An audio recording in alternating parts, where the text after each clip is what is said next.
so much motherfucking design on right now. Break it down, bring it back, make it clap. I got 3 old thoughts, new guap, wear that dick. Bitches on my line, and you know. Assalamualaikum warahmatullahi wabarakatuh. Perkenalkan, nama saya Lina Aulia Hikmah, NPM 21080003444, Prodi PAUD semester 4. Di sini saya akan menjelaskan mengenai seni rupa anak. Nah, apa sih yang kalian ketahui mengenai seni rupa? Menurut pribadi saya, seni adalah keahlian seseorang atau membuat suatu karya. Dan rupa adalah bermacam-macam jenisnya dari hasil karya tersebut. Nah, penjelasan lanjutnya adalah di sini seni rupa itu adalah gagasan dan perasaan manusia tersebut yang diwujudkan melalui pengolahan media dan penataannya serta prinsip-prinsip seninya. Bisa dikatakan seni rupa itu merupakan realisasi bagai imajinasi yang tanpa batas. Adapun cabang seninya yang membentuk karya seni dengan media yang bisa ditangkap mata dan dirasakan dengan rabaan. Seni rupa merupakan induknya dari berbagai macam seni, mulai dari seni lukis, seni gambar, seni patung, desain, seni kriya, dan banyak laginya.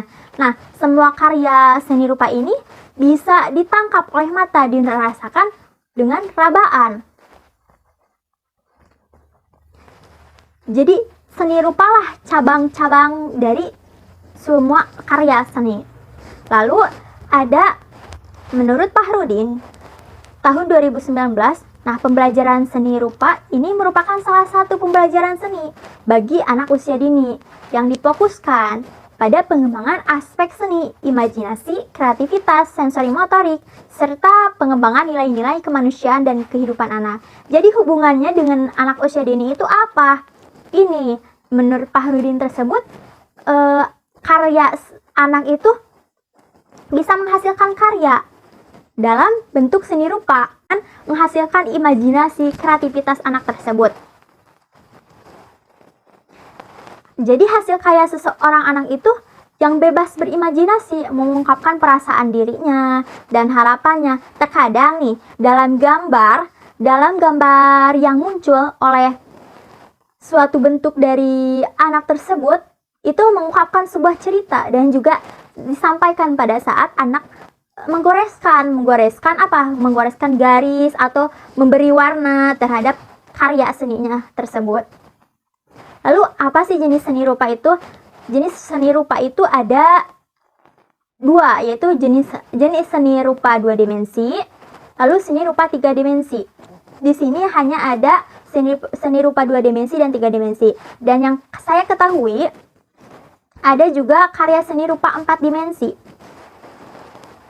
Nah, seni rupa 2 dimensi ini adalah karya seni rupa yang memiliki 2 ukuran, yaitu panjang dan lebar. Nah, contohnya itu seni rupa dimensi gambar, lukisan, seni grafik, dan desain komunikasi visual. Nah, lalu seni rupa 3 dimensi itu adalah karya seni rupa yang memiliki 3 ukuran, yaitu terdiri dari atas, panjang, lebar, dan ruang atau volume. Nah, yang saya ketahui ada juga karya seni rupa 4 dimensi. Nah, jenis karya seni rupa 4 dimensi itu yang disebutnya juga karya berbasis waktu. Nah, karya ini mencakup seni rupa video, yang berupa video ya dapat diproyeksikan ke dinding, misalkan pertunjukan yang melibatkan berupa beraksi dan divideokan menjadi sebuah karya seni rupa sendiri gitu. Dan seni rupa media baru. Nah, fungsi seni rupa itu ada seni rupa murni. Nah, karya seni rupa murni itu bertujuan untuk kebutuhan spiritual.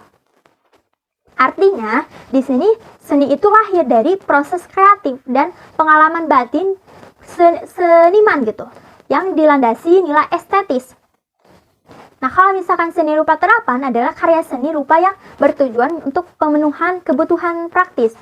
Sudah jelas bahwa seni rupa murni dan seni rupa terapan itu sangat berbeda.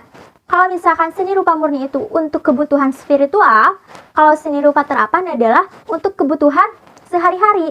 Nah, kebutuhan sehari-hari apa maksudnya? Nah, di sini kebutuhan sehari-hari berdasarkan keadaan pasar dan nilai estetisnya. Merupakan produk benda atau yang bisa dipakai masyarakat untuk pengembangan ekonomi kreatifnya. Nah, ada unsur seni rupa. Unsur seni rupa itu unsur fisik dan unsur non-fisik. Nah, unsur fisik ini terdiri dari titik, garis, bidang, bentuk, ruang, tekstur, warna, dan gelap terang. Kalau misalkan non-fisik terdiri atas perasaan, pandangan, pemikiran, gagasan, karakter. Sudah beda, jadi unsur fisik itu kita terdiri dari titik garis yang melihatkan gambar tersebut mempunyai garisnya atau titiknya. Kalau misalkan unsur non fisik itu kita tidak bisa mengungkapkan atau melalui perasaan. Bagaimana sih indahnya karya tersebut dengan perasaan kita sendiri ataupun dengan perasaan yang orang lain beda-beda. Adakah cara pandang orang lain kan beda-beda. Kita melihatnya bagus ataukah kurang gitu. Semua orang beda-beda. Nah, lalu ada prinsip seni rupa. Nah, prinsip seni rupa itu adalah ketentuan dasar yang menunjang semua unsur seni rupa agar dapat menjadi sebuah karya yang memiliki nilai seni. Nah, prinsip dasar seni rupa itu terdiri atas komposisi, proporsi, kesatuan, keseimbangan, irama, keselarasan, penekanan, dan titik fokus. Nah, prinsip seni rupa itu dasar nih, bagaimana sih karya itu memiliki nilainya sendiri dengan seninya sendiri. Tadi berbagai prinsip dasar seni rupa. Banyak yang pertama itu komposisi. Nah, komposisi itu dalam seni rupa berarti prinsip menyusun unsur-unsur kesenian dengan mengatur, mengorganisasikannya, lalu menjadi sebuah susunan yang bagus. Lalu ada proporsi. Proporsi itu adalah perbandingan antara bagian-bagian yang satu yang lainnya dengan pertimbangan. Misalkan pertimbangan dengan karya yang lainnya atau sebelumnya gitu. Lalu prinsip kesatuan adalah di mana wadah unsur-unsur lain di dalam seni rupa sehingga unsur seni rupa saling berhubungan satu sama lain dan tidak berdiri sendiri, sehingga pada unsur seni rupa akan bersatu padu dalam membangun sebuah komposisi yang indah gitu. Lalu keseimbangan atau balance adalah prinsip di mana seni rupa yang mampu menimbulkan kesan dari berbagai susunan unsur dalam karya seni. Lalu irama. Nah, irama ini merupakan prinsip yang mendasari pengulangan satu atau lebih unsur secara teratur. Nah, unsur-unsur seni rupa bisa berupa garis, bentuk, atau variasi warna yang berulang. Lalu ada prinsip keselarasan, di mana itu adalah prinsip seni yang menekankan nilainya, nilai estetis kah, atau keterpaduan dan keselarasan dalam sebuah karya seni, supaya dapat dikatakan indah gitu seni tersebut. Lalu ada penekanan atau kontras adalah prinsip yang menimbulkan kesan berbeda dari dua unsur tersebut yang berlawanan, misalkan yang saling berdekatan. Nah, dengan memberikan penekanan pada bentuk tersebut, warna dan ukuran sebuah karya seni akan terlihat lebih menarik. Lalu titik. Nah, titik ini titik fokus menjadi unsur seni rupa yang paling pertama. Nah, titik fokus ini menjadi wujud dari ide-ide atau gagasan yang akan melahirkan garis bentuk tersebut atau yang akan lahirkan karyanya tersendiri. Lalu ada tahapan seni rupa, yaitu membentuk. Nah, membentuk itu berawal dari gagasan dalam berkarya yang berwujud 3 dimensi yang mempunyai nilai indah dengan media atau materi tertentu. Teknik membuat ini bentuk karya seni, yaitu memutar, analitik, konstruksi yakni cara membuat karya seni rupa dengan keterampilan. Jadi membentuk itu bagaimana sih media atau materi tertentunya gitu. Teknik membuatnya kita harus memutar terlebih dahulu, lalu konstruksi gitu. Lalu ada media atau bahan pembentuk. Nah, media dan materi Pembentuk itu pada umumnya terbuat dari materi lentur atau lunak. Nah, media materi pembentuk karya seni rupa antara lain tanah liat. Ini biasanya tanah liat sering digunakan di kalangan di kalangan anak-anak usia dini juga. Nah, anak usia dini bisa juga dikatakan dengan plastisin. Pembuatannya dengan plastisin karena itu sangat mudah dicari. Lalu wujud karya seni membentuk. Wujud karya seni misalkan peralatan rumah, kerajinan keramik itu sudah menjadi wujud karya seni yang sudah dibentuk. Atau gerabah, kerikil bata, perkakas kerikil. Nah, lalu teknik membentuk. Membentuk yakni termasuk metode berkarya. Seni rupa yang berfungsi untuk mendapat hasil karya bernilai estetis. Jadi bagaimana sih teknik membentuk untuk menghasilkan karya yang estetis gitu. Lalu ada teknik seni rupa 2 dimensi. Yang pertama itu ada teknik plakat. Nah, merupakan teknik melukis dengan menggunakan dasar cat air, cat akrilik atau cat minyak gitu. Lalu ada kolase, adalah sebuah teknik menempel. Kolase itu biasanya anak usia dini itu seringnya dengan teknik kolase yang menggunakan kertas yang digunting dan ditempel gitu. Itu kebanyakan anak usia dini menggunakan teknik kolase.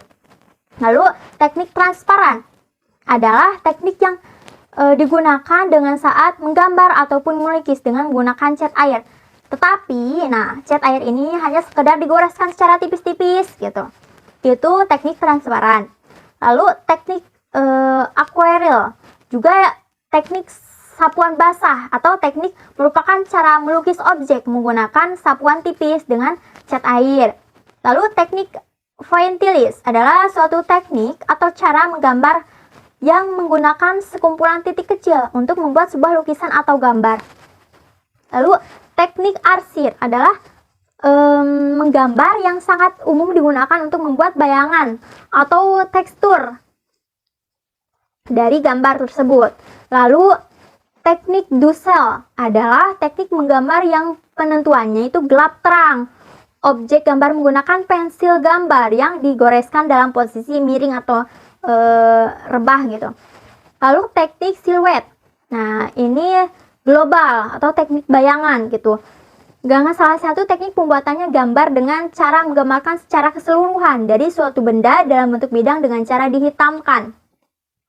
Lalu teknik semprot atau cat air brush gitu merupakan teknik gambar dengan bantuan penggunaan alat semprot khusus gitu. Secara menggambar, teknik menggambar satu ini memerlukan keahlian dan ketelitian khusus dalam menggunakan alat semprotnya. Lalu teknik tempera adalah teknik melukis pada sebuah dinding bangunan ketika dinding tersebut masih basah. Lalu ada teknik seni rupa 3 dimensi.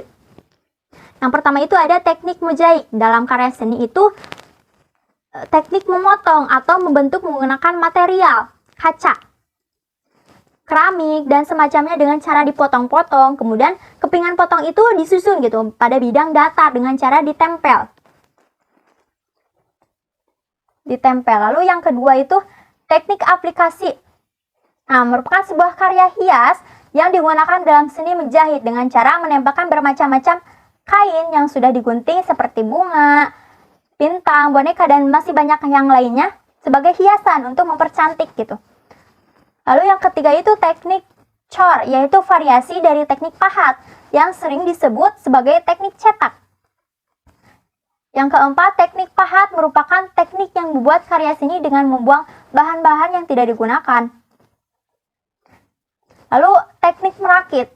Nah, merakit ini dilakukan dengan cara menjambukan potongan-potongan bahan tertentu agar menjadi suatu karya seni yang utuh. Lalu ada kaligrafi. Nah, kaligrafi itu adalah seni ilmu yang memperkenalkan bentuk huruf tunggal, di mana letaknya dan cara-cara merangkainya menjadi sebuah tulisan tersambung gitu. Nah, kaligrafi ini adalah seni tulis tangan indah dan seni yang paling dihormati di antara berbagai seni rupa Islam. Nah, kaligrafi ini biasanya tidak untuk dibaca, tetapi tidak untuk dibaca dengan konsentrasi yang tinggi gitu dalam waktu yang lama, karena sifatnya yang membuat pasti mata lelah gitu. Nah, jenis-jenis kaligrafi ada yang pertama, khat naskhi adalah di mana salah satu jenis di tulisan kaligrafi Islam yang sering dipakai dalam penulisan naskah berbahasa Arab karena jenis khat ini mudah dibaca. Selain juga sering dipakai dalam penulisan mazhab Al-Quran. Lalu yang kedua itu khat riqa'ah adalah tambalan. Kaligrafi ini dinamakan riqa'ah atau ruq'ah karena biasanya para seniman kaligrafi ini biasa menulis khat ini di atas potongan kulit atau kayu. Lalu ketiga itu khat diwani, merupakan gaya tulisan pada Kesultanan Utsmaniyah yang rumit. Kata diwani dinisbatkan pada kata diwan yang artinya kantor karena digunakan pada urusan perkantoran. Yaitu lalu ada kufi murabba. Kufi adalah bentuk kaligrafi tertua dari berbagai aksara Arab dan terdiri dari bentuk yang dimodifikasikan dari aksara Nabata lama yang menjadi asal muasal namanya dan pusat lainnya. Lalu khat sulus memiliki keistimewaan yang membedakan dari jenis kaligrafi Arab, yaitu bentuknya yang sangat indah. Lalu khat kufi adalah jenis kaligrafi yang berasal dari Irak pada abad ke-7, bentuknya lebih geometris dan lebih sering digunakan dalam kaligrafi seni dekoratif. Mungkin itu penjelasan seni rupa anak usia dini dengan penjelasan macam-macamnya, fungsinya, lalu bagaimana teknik-tekniknya, dan tadi juga ada kaligrafi, macam-macam kaligrafi. Mungkin itu saja penjelasannya. Mohon maaf apabila kurang dipahami. Wassalamualaikum warahmatullahi wabarakatuh.